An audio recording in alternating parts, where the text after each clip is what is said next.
요한계시록은 마지막 시대에 이루어질 일들을 말씀하는데, 지금 계속 말씀을 제가 전하고 있죠.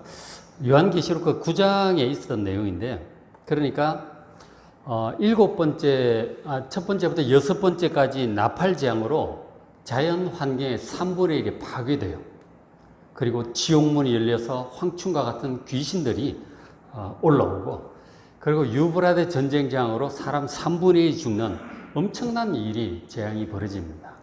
근데 그런 일을 당해도 불신자들은 회개하지 않고 하나님께 돌아오지 않더라 하는 것이죠. 그래서 주님께서 하나님의 종들, 이 복음의 사역자들을 보내셔서 말씀하심으로써 사람들이 회개할 수 있는 마지막 기회를 한 번 더 주십니다. 그것이 요한계시록 10장과 11장에 나오는 내용이에요. 10장에 보시면은 이런 내용이 있어요. 10장 8절에 보면 환상 중에 봅니다. 네가 가서 바다와 땅을 밟고 서 있는 천사, 그러니까 천사가 얼마나 큰지, 한 손은 바다고 한 발은 바다고 한 발은 땅을 밟고 서 있어요. 그 큰 천사의 손에 펴놓인 두루마리를 가져. 두루마리는 옛날로 말하면 책이잖아요. 그죠? 거기 이제 내용들이 적혀있는 일종의 책입니다. 그걸 가지라는 거죠. 그래서 9절에 내가 천사에게 나아가서 그 손에 있는 작은 두루마리를 달라. 두루마리를 달라고 합니다. 그랬더니 천사가 말을 하기를 갖다 먹어버리라. 네 배는 쓰나 네 입에는 꿀같이 달리라. 그리고 네가 많은 백성 나라 방언 임금에게 다시 예언해야 될 것이다. 하나님 말씀을 전해야 될 것이다. 그렇게 천사가 얘기를 하는 거예요. 그러니까 사도 요한의 환상 중에 천사에게서 그 작은 두루마리를 받아서 먹어버리라고 하는 그 말씀을 듣는 거예요. 그러니까 우리가 이제 하나님의 말씀을 전하기 전에 먼저 그 말씀을 완전히 읽고 묵상하고 소화를 해서 자기 것으로 삼아야 된다고 하는 것이죠. 그래야 세상을 향해서 선포할 수 있습니다. 그런데 그 사도 요한이 그 두루마리 하나님 말씀을 받아서 먹는데 처음에 먹을 때는 굉장히 입에 달았어요. 굉장히 꿀같이 달더라고요. 그런데 이제 들어가서 속에서 점점 이게 쓰게 되었다고 그렇게 얘기를 하고 있습니다. 천사가 그럴 거라고 하더니 진짜로 이제 그렇게 되었어요. 그러니까 무슨 뜻이냐면 우리가 하나님의 말씀을 처음 읽고 깨달을 때, 정말 깨달을 때 기쁨이 있는 거예요. 꿀같이 단 그런 맛을 느낍니다. 그런데 그 말씀의 내용을 정말 깨닫고 묵상하고 충분히 소화해서 보니까 이게 마음에서 점점 쓰게 느껴지는 거예요. 저도 성경을 처음 배우고 깨달을 때 참 은혜스러웠는데 말씀을 알아가면 알아갈수록 쓴 거예요. 우리가 성경 말씀이 꿀같이 달다는 얘기는 들었지만 쓰다는 얘기는 참 잘 없는데 진짜 깨닫고 보면 써요, 내용이. 무슨 뜻이냐면 성경 전체적인 내용이 그런 면이 있어요. 성경 전체 내용이 죄로 인해서 타락하고 고난 가운데 살아가고 있는 우리 사람들을 하나님께서 구원하시려고 하는 내용이 이게 성경 전체 내용이에요. 죄 가운데 멸망하는 우리를 구원하려는 내용이란 말이에요. 그래서 성경에는 어떤 내용이 주로 있느냐면 우리가 구약 말씀도 많이 보지만 사람들의 어리석음과 교만, 우상, 숭배 이런 죄악이 성경에 가득 차요. 그런 것들을 보기가 좋겠습니까? 또 넘어지고 또 넘어지고 반복적으로 넘어지는 사사기의 내용 이런 것들을 우리가 보고 있잖아요. 참 씁쓸해요. 그리고 또 그런 죄로 인해서 반복적으로 환란이 오고 죽음이 옵니다. 그리고 사람들이 죄를 대속하기 위하여 수많은 제물들의 피가 흘려져요. 결국 하나님의 아들까지 십자가에서 그렇게 죽게 되는 그런 내용들이 나오는 거죠. 죄로부터 우리 사람들을 구원한다고 하는 그 일이 이렇게 참 쓰디쓴 내용이에요. 구원받고 나면 너무 좋은데 그 구원의 완성에 이르기까지 광야도 통과해야 되고 이런 환란도 통과해야 되고 이런 내용들이 있기 때문에 참 쓰다 하는 것이죠. 그래서 그 말씀이 쓰기도 하고 어떻게 보면 전하기도 힘들어요. 사람들이 잘 믿기지도 않고. 그러나 우리는 이 말씀을 제대로 읽고 소화해서 세상을 향해 선포해야 합니다. 그래야 사람들이 회개하고 구원을 받지 않겠어요. 해야만 합니다. 쓰더라도. 그래서 이 본문의 요한이 천사에게 저 환상 중에 저 말을 듣잖아요. 그래서 1차적으로 사도 요한이 그 본 환상과 그 들은 말씀을 그대로 기록을 합니다. 그게 요한계시록이. 그래 기록을 남겨서 지금 우리가 다 읽고 있잖아요. 당시 로마 황제 박해를 받던 1세기 그리스도인들에게 다 읽혀졌어요. 그러면서 환란을 이길 수 있는 힘을 주고 그 구원의 완성 새하늘과 새 땅을 바라보며 소망 가운데 이기게 하는 그런 힘을 주었던 것이죠. 그리고 사람들로 하여금 심판하신 하나님에 관한 말씀을 듣고 회개하게 하는 그런 역할도 했어요. 사도 요한이 정말 11절에 있는 대로 많은 백성 나라 방언 임금에게 다시 예언해야 할 것, 하나님 말씀을 전해야 될 것이다. 그렇게 사도 요한은 1차적으로 잘 전했어요. 그리고 이제 11장에 이어지는 내용에 보면은 두 증인이 나와요. 바로 이 두 증인이 이 요한처럼, 사도 요한처럼 하나님의 명을 받아, 주님의 명을 받아 마지막 환란 때에 하나님의 말씀을 선포하는 그런 이제 사역을 감당하게 됩니다. 자, 11장 2절 보시면은, 자, 성전 바깥 마당은 그냥 둬라. 이것은 이방인에게 주었은즉 그들이 거룩한 성을 42달 동안 짓밟을 것이다. 그러니까 이 성전 바깥 마당, 이방인 지역이죠. 그래서 성전이 밟힌다 하는 거죠. 이방인들에게 박해를 당할 것이다. 42달 동안.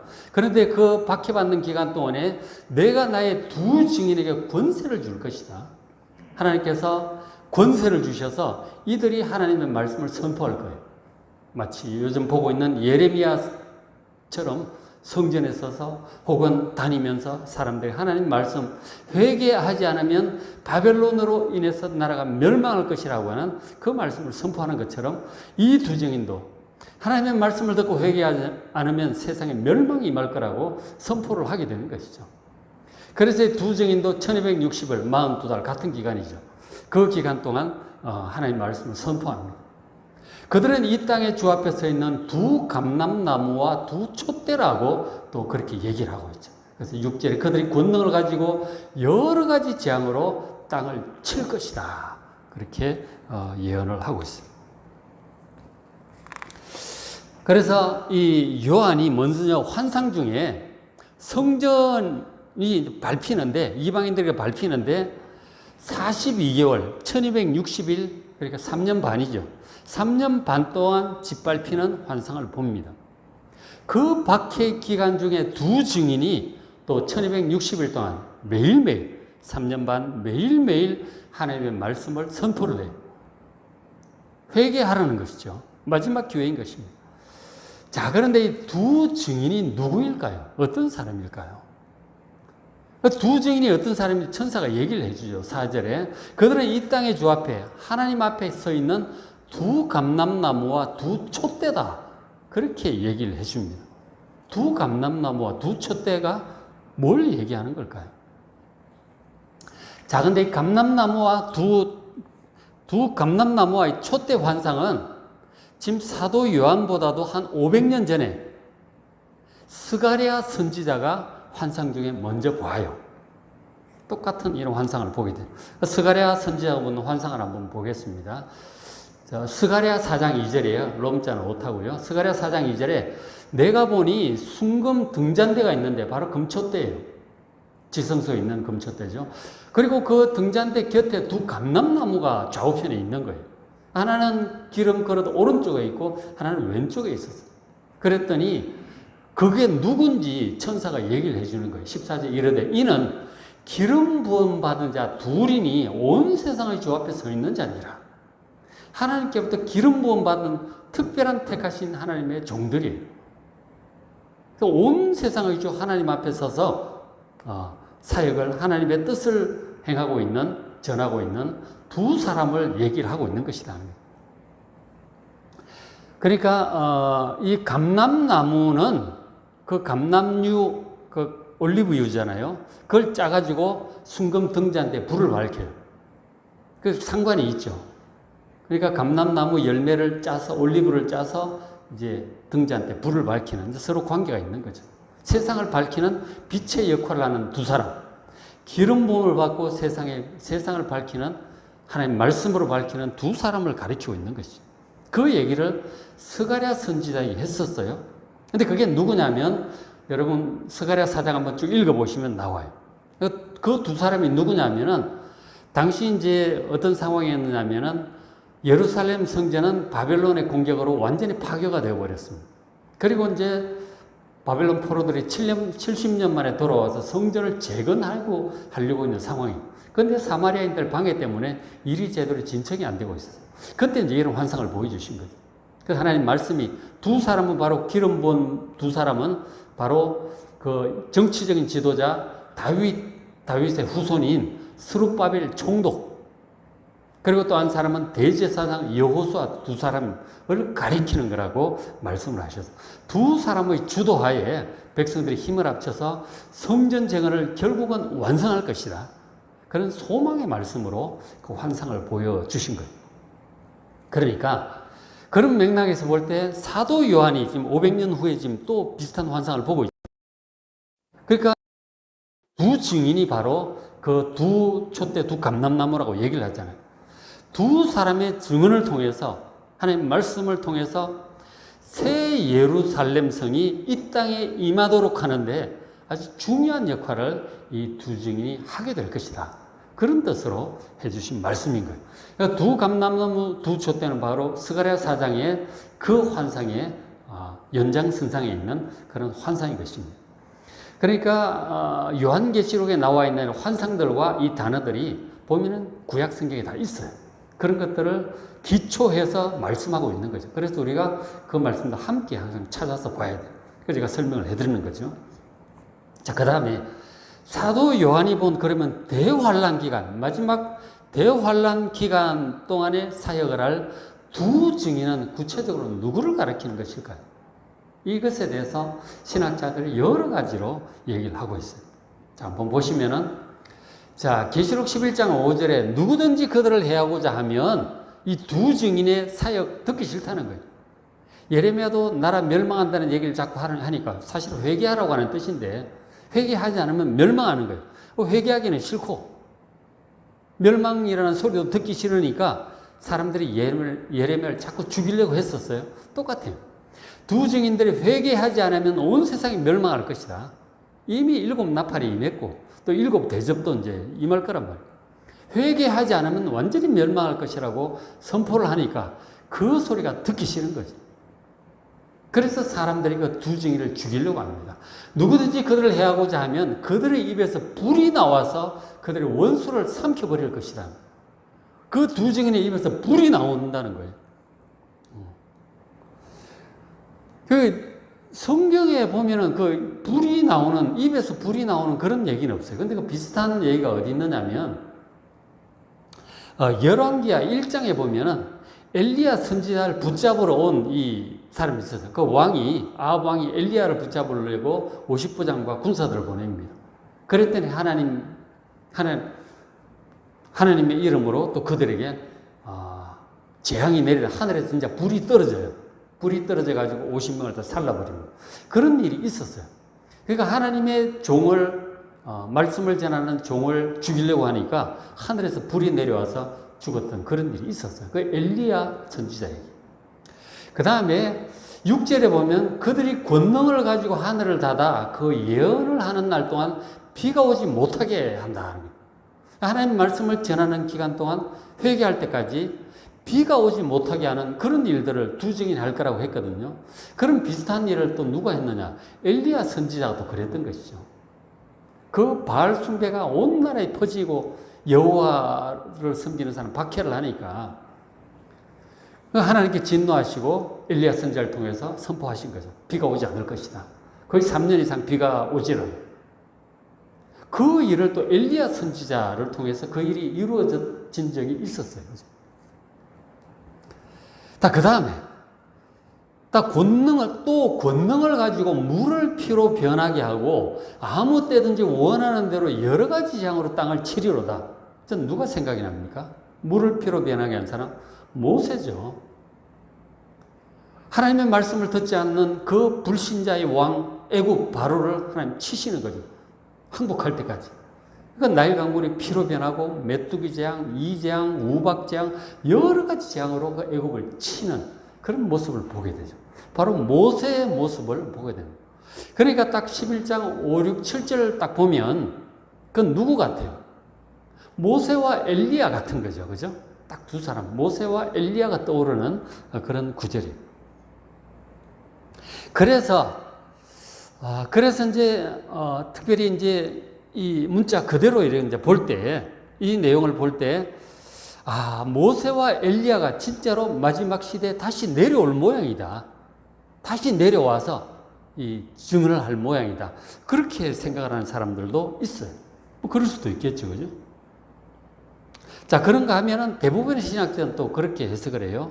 누가복음 1장 17절에 보면 세례 요한을 가리켜 뭐라고 하느냐면 엘리야의 심령과 능력으로 온 자다. 그렇게 표현을 해요.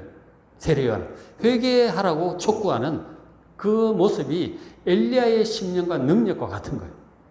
그렇다고 이제 표현을 하고 있거든요. 그래서 일반적으로 볼 때는 이 두 증인을 엘리야와 모세의 심령과 능력으로 이 세상 사람들을 향해서 회개하라고 외치는 마지막 세대의 그리스도인들일 것이다.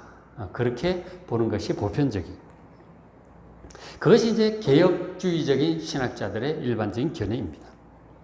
그래서 두 증인이라고 했을 때 딱 두 사람을 떠올릴 수도 있겠지만, 그것이 이제 마지막 세대 그리스도인들을 표현한 단어라고 할 때 왜 두 증인이라는 말을 썼을까 할 때, 그 율법에 보면 증인은 꼭 두세 사람의 증인이 있어야 된다 그렇게 얘기해요. 한 사람의 말 가지고는 그 진실성을 확정할 수 없다는 거죠.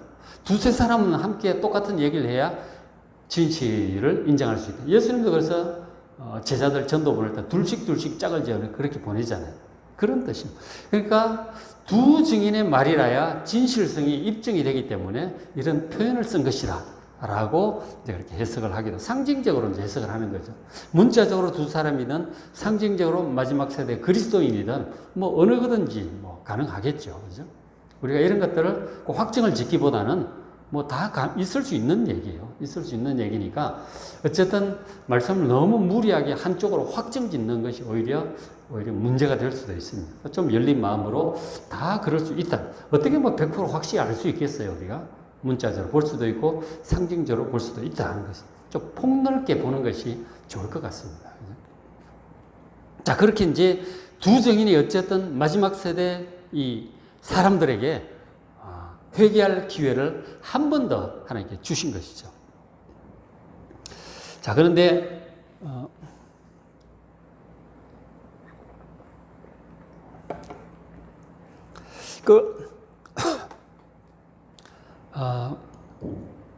자, 11장 2절 다시 이제 보시면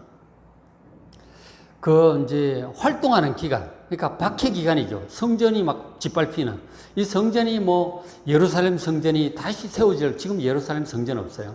말세에 다시 세워질 것이다. 예루살렘 제3성전이 세워질 것이라고 그대로 보는 사람도 있고, 이 교회를 상징하는 것으로 보기도 합니다. 그것도 뭐 양쪽 다 볼 수 있죠. 어쨌든 하나님의 백성들이 박해를 받는다는 것. 그래서 주로 이제 유대인 성전이라고 보는 사람들은 좀 세대주의적인 이제 그런 사람들이 그렇게 얘기를 하죠. 어쨌든 이제 성전이든 교회든 하나님의 백성들은 박해를 받습니다. 박해를 받는데, 자, 성전 바깥마당은 청량하지 말고 그대로 두라. 이것은 이방인에게 주었은 적. 이방인들의 권세에 의해서 성전이 밟히고 교회가 밟히는데, 그들이 거룩한 성을 42달 동안 짓밟을 것이다. 42달이 있죠. 그죠? 42개월이에요. 42개월이면 연으로 따지면 어떻게 됩니까? 3년이 36개월 하고 6개월이니까 3년 반이에요. 그죠? 그러니까 3년 반 동안 박해를 받을 것이다. 그리고 또 3번에 보면 3절에 내가 나의 두 증인의 권세를 주리니 그들이 굵은 베옷을 입고 회개하는 의미겠죠. 굵은 베옷을 입고 1260일을 예언할 것이다. 1260일은 한 달을 30일로 봤을 때 1260일이에요. 42개월이 1260일, 3년 반 똑같습니다. 그러니까 이 두 증인은 매일매일 3년 반 동안 매일매일 복음을 선포할 것이다. 회개하라는 말씀을 선포할 것이라는 거죠. 자, 그러면 이 42달 1260일은 어떻게 된 걸까요? 이것도 마찬가지 구약 성경에 나오는 단어예요. 그러니까 다니엘서에 이 3년 반이 그대로 나오고 있죠. 자, 다니엘서 7장 25절 한번 보시면 자, 그가 장차 이 그라고 하는 것이 바로 이 박해자예요. 이 박해자가 그러니까 넷째 짐승이 나오고 넷째 짐승에 난 그 강한 뿔이에요. 그 작은 뿔을 얘기합니다. 그 바로 박해자를 얘기하는 거예요. 자, 그가 장차 지극히 높으시니 하나님을 말로 대적합니다. 그리고 성도들은 그의 손에 붙임받아 한때, 두때, 반때를 지낼 것이다. 이제 다니엘이 예언하는 게 BC 500년경이잖아요. BC 500년, 아까 스가랴 뭐 다 비슷한 때잖아요. 그죠? 스가랴보다 조금 앞선 때인데 어쨌든 예언하기를 이 박해자가 올 것이라는 거죠. BC 500년경에 저런 예언을 했는데 박해자가 와서 하나님을 대적하고 성도들을 박해할 건데 기간, 박해 기간. 한때, 두때, 반때. 한때를 1년으로 보면 1년, 2년, 반년 합하면 3년 반이죠. 3년 반 박해를 할 것이다. 26일. 그러나 심판이 시작이 되면 하나님의 심판이 그 박해자에게 시작되면 그는 권세를 뺏기고 완전히 멸망할 것이다. 박해를 받긴 하지만 그렇게 오래 가는 건 아니다. 물론 3년 반이 길면 길 수도 있지만 그러니까 몇십 년 생각하면 그렇게 긴 건 아니죠. 사사시대 보면 우리가 뭐 40년, 7년, 뭐 20년 박해를 막 받잖아요. 우리나라 36년 일본 밑에 있었는데 어쨌든 3년 반 박해가 있지만 그렇게 길지는 않다는 그런 뜻이죠. 26절 이제 심판이 시작되면 이제 그 박해자가 멸망할 거예요.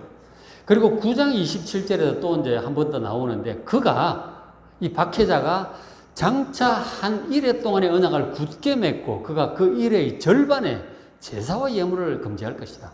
한 일해 7일이죠. 바로 7년을 가리킵니다. 7년간의 언약을 맺는데 그 일의 절반 3년 반 지나서 이제 제사와 예물을 금지할 것이다. 하나님께 제사 드리지 못하고 예물 드리지 못하고 그 쭉 읽어보시면 가정한 것을 성전에 세울 거다. 우상도 세울 것이다. 이제 그런 예언을 하고 있는 거죠. 저기도 3년 반이 또 나오는 거죠. 그러니까 7년의 절반, 7년의 절반으로 3년 반, 혹은 한때, 두때, 반때, 3년 반. 이렇게 3년 반이라고 하는 것이 박해 기간을 얘기하는 거예요. 이 박해자의 박해 기간을 어느 정도 되겠지만 그렇게 길지는 않을 것이다. 그런 이제 예언인 것이죠. BC 500년경 다니엘 선지자를 통해서 그런 예언을 했었어요. 자, 그 예언을 하고 세월이 한 400년쯤 지나서 BC 168년부터 164년까지 그렇죠? 그때는 무슨 일이 있었냐면 진짜 박해자가 나타났어요.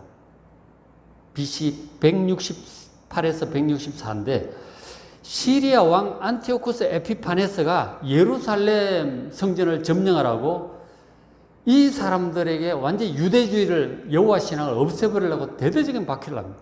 그래서 제사와 예물을 금지를 해요. 성전 안에 제우스 신상을 세우고 그리고 막 번제나라가 돼지 피로 막 제사를 드리고 막 성전을 더럽히는 거죠.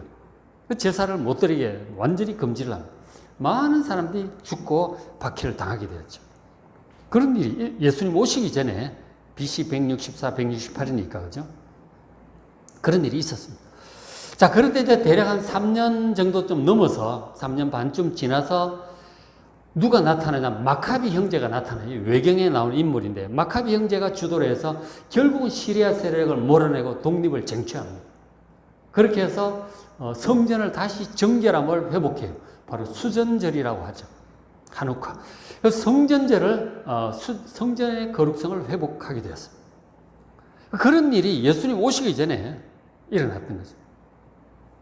그리고는 이제 예수님 부활 승천하시고 이제 사도 요한 AD 80년까지 간 거예요.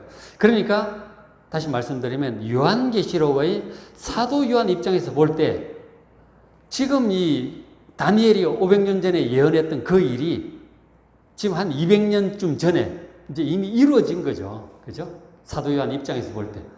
저는 안티오코스 에피파네스를 본 거죠. 있었어요. 그러니까 뭐 한때, 둔때, 반때라든가 뭐 3년 반의 박해 이것은 이제 실제로 뭐 사도 요한 입장에서 볼 때 한 200년 전에 있었던 일이에요. 실제로 그런 이루어졌는데 그 비슷한 환상을 또 보는 거예요, 사도 요한이. 그 미래 일이라는 거죠. 미래 마지막 때 그런 또 비슷한 일이 또 있을 것이다 하는 거죠. 그럼 마지막 시대에 있을 일에 관해서 듣고 있는 것 같아요. 그럼 마지막 환란 때도 하나님을 대적하는 박해자가 있을 거라는 거예요. 이 박해자의 그 박해와 환란이 이 두 증인처럼 회개하라고 외치는 그리스도인들에게 있을 것이라는 거예요. 똑같이. 그렇죠? 있을 것이다. 그러니 믿음과 용기를 가지고 끝까지 사명을 잘 감당하라고 하는 그런 말씀을 지금 하고 있는 거예요.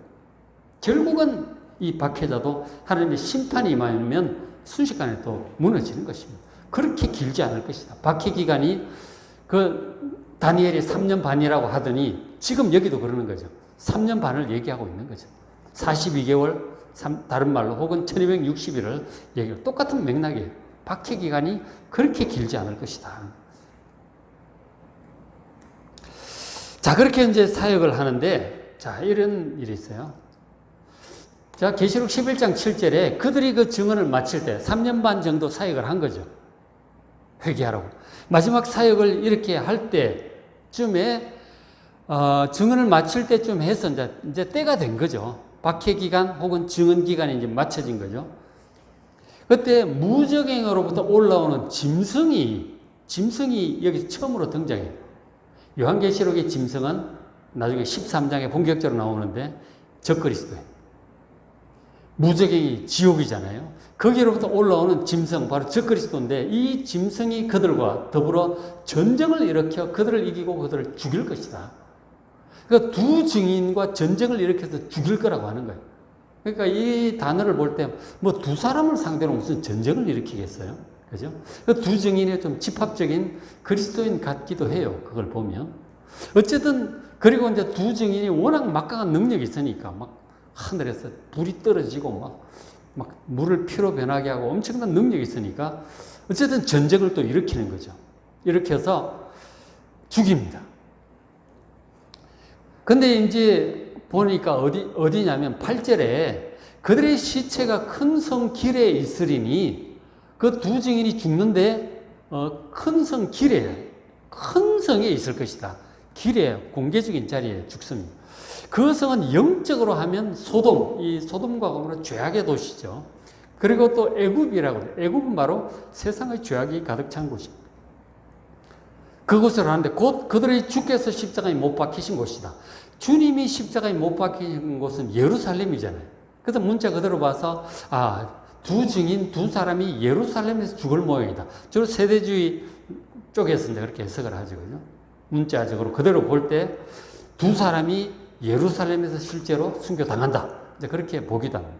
그러나 집합적으로 봤을 때 두 증인을 마지막 세대 그리스도인이라고 보면, 그리고 이제 저 큰 성은 주로 요한계시록에서는 큰 성 바벨론을 가리키고 있어요.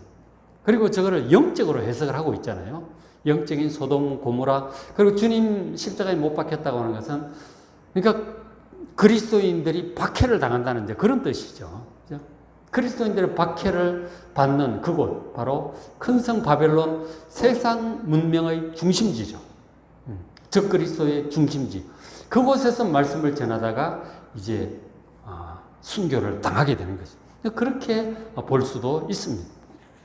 이제 그렇게 볼 때 어쨌든 두 증인이 죽죠. 두 증인이 죽습니다. 그러니까 두 증인이 죽으니까 그동안 세상이 죄인이라 그러고 멸망한다 그러고 막 재수 없는 얘기만 하던 이 두 증인이, 그리고 여러 가지 제약으로 막 땅을 치잖아요. 그 두 증인 때문에 3년 반을 온 세상 사람들이, 불신자들이 엄청 고통을 당한 거죠. 근데 이 적그리스도가 나타나서 한 지도자가 등장을 해가지고 이 감히 손 못 대던 두 증인을 죽이는 거 아니에요. 그 사람 죽고 나니까 듣기 싫은 소리 안 들어도 되고, 그리고 엄청난 재앙을 더 이상 못 내리니까 사람들이 굉장히 기뻐합니다. 불신자들. 그러면서 서로 축하하고 선물을 보내고 막 이제 그렇게 했다는 것이죠. 자, 그럼 이제 두 증인이 죽었으니까 끝났습니까? 끝이 아니었어요. 자, 그 다음에 이런 일이 생깁니다. 그 사람들이 죽은 지 3일 반이 지나, 3일하고 반일이 더 지나갔죠. 3일 반 후에 하나님께로부터 생기가 그들 속에 들어가요. 그랬더니 그들이 발로 일어서니 구경하는 자들이 크게 두려워합니다. 사람이 분명히 죽었어요. 그러니까 죽은 게 불신자들, 세상 사람들이 너무 기뻐서 시체 못 치우게 하고 그냥 길에 둡니다.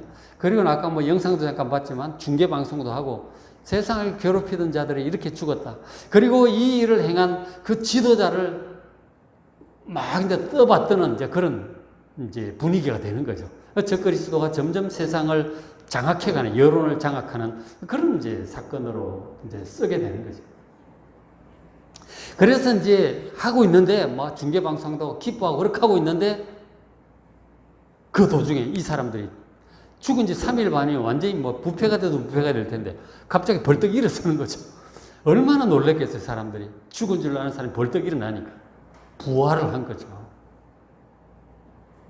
그리고는 그걸 보고 두려워하고 있는데 12절에 하늘로부터 큰 음성이 들립니다. 이리로 올라오라. 올라오라고 하는 음성을 들어요, 이 사람들. 그러니까 그들이 듣고 구름을 타고 하늘로 올라가요. 그 원수들, 기뻐하던 사람 전부 구경합니다.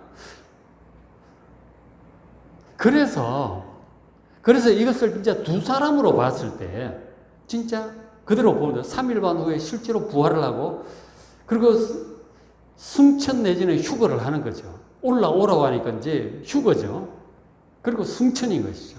예수님께서도 똑같은 모습으로 이렇게 올라가셨어요. 엘리야도 올라갔고요. 에녹도 가고 이제 그런 식으로 했었는데 이게 휴거의 모습 같이 볼 수가 있어요. 두 사람이 휴거일 수도 있고 집합적으로 그리스도인이라고 할 때 이 환난 한 중간에 이렇게 휴거하게 되는 그런 모습으로 볼 수도 있을 것입니다. 그렇게 할 수도 있고. 그런가 하면 뭐 두 증인이라고 볼 때 두 사람이 그렇게 또 올라가는 것으로 볼 수도 있겠죠. 어쨌든 이것을 보고 사람이 죽었다가 눈앞에서 나오고 부활을 하고 승천하는 것을 보고 이 불신자들은 굉장히 놀라게 되죠. 엄청나게 놀라게 돼요. 그러면서 13절에 그 남은 자들이 두려워하여 영광을 하나님께 돌리더라 하는 거예요. 그 앞에 보면은 6 나팔 재앙이 쳐도 사람들은 회개하지 않았잖아요. 그런데 이것을 보고 이 두 증인의 사역을 보고 죽임을 하고 부활 승천까지 하는 것을 보고 사람들은 굉장히 두려워하면서 하나님께 영광을 돌립니다.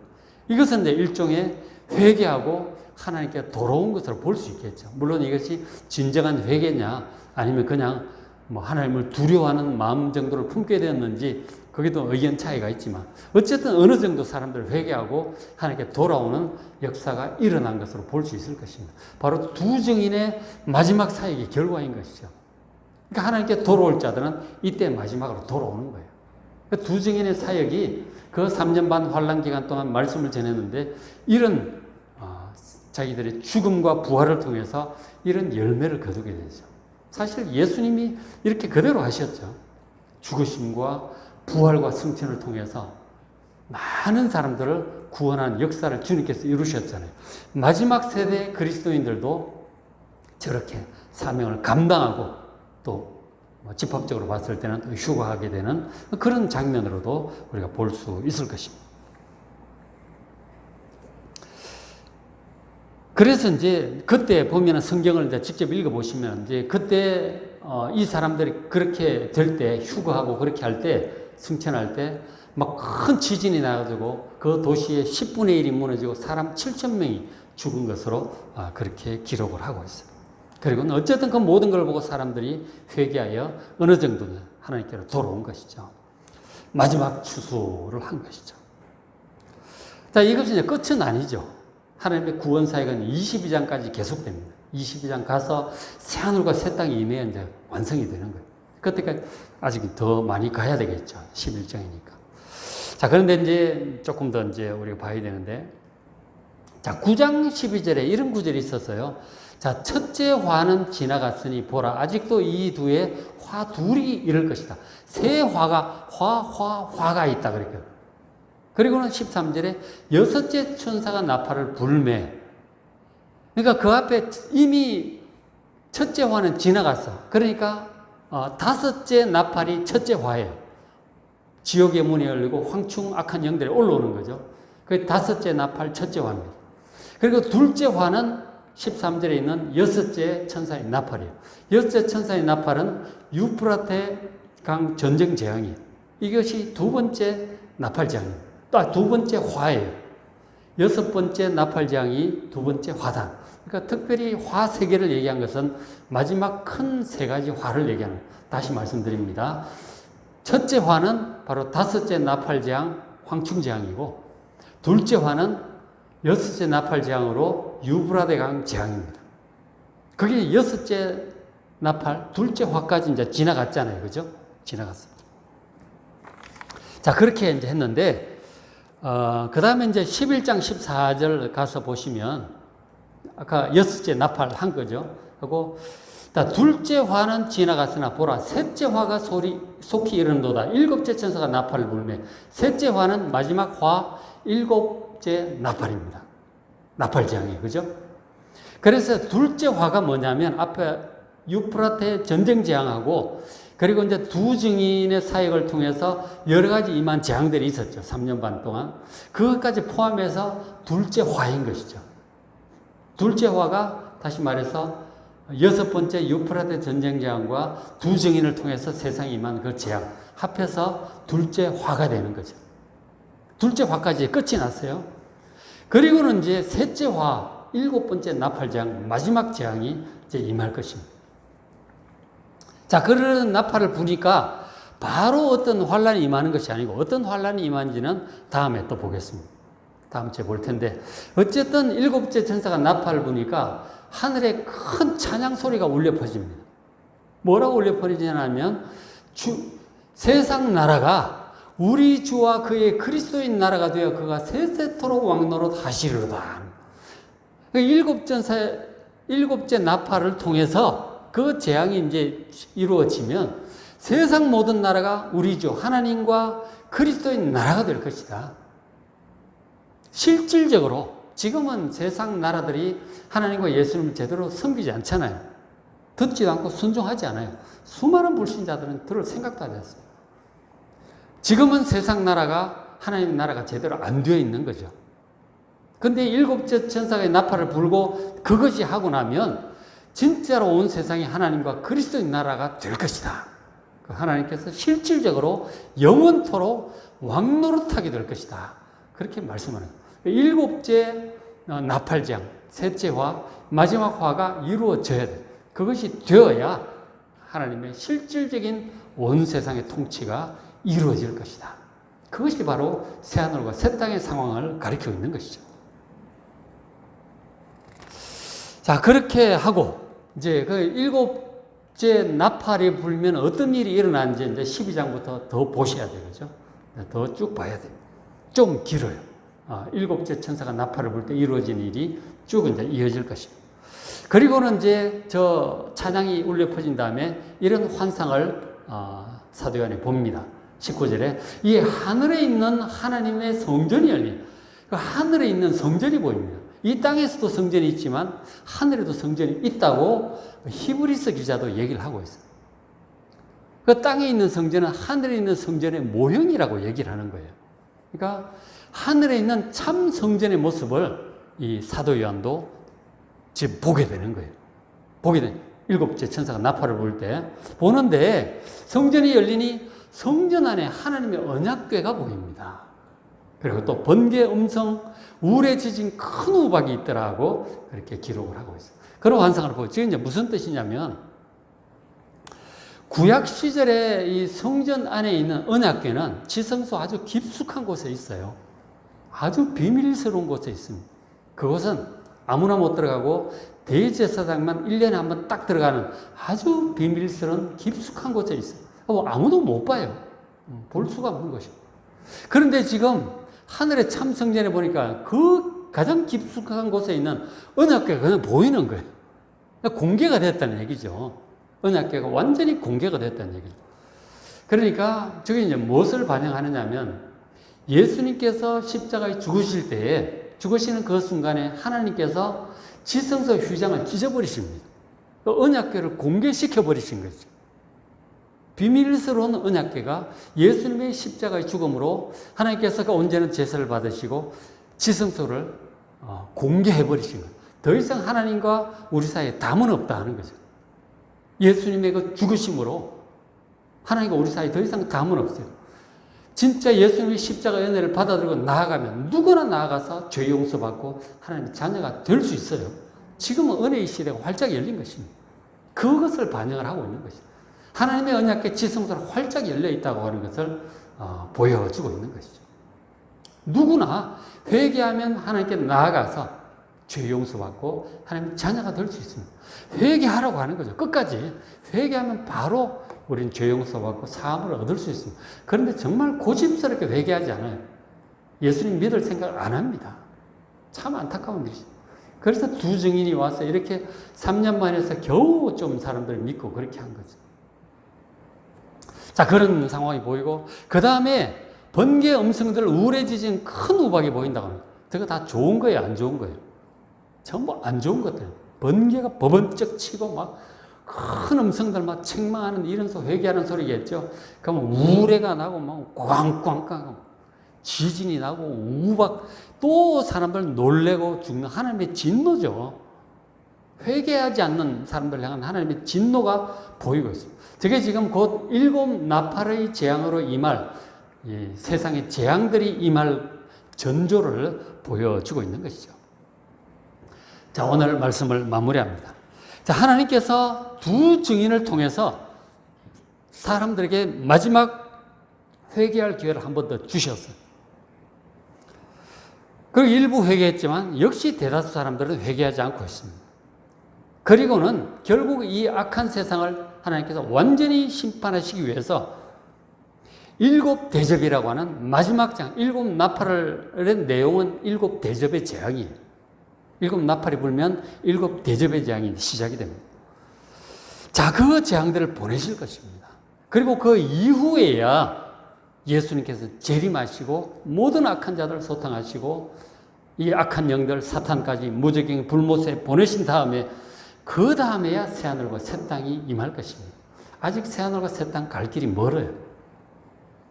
자, 성도 여러분, 환난 가운데서도 택하신 백성들에게 인을 치시고 보호하시는 주님을 믿으시고 복음의 증인의 사명을 이 두 증인과 같이 여러분 잘 감당하는 여러분 되시기를 주의 이름으로 축복합니다. 기도하겠습니다.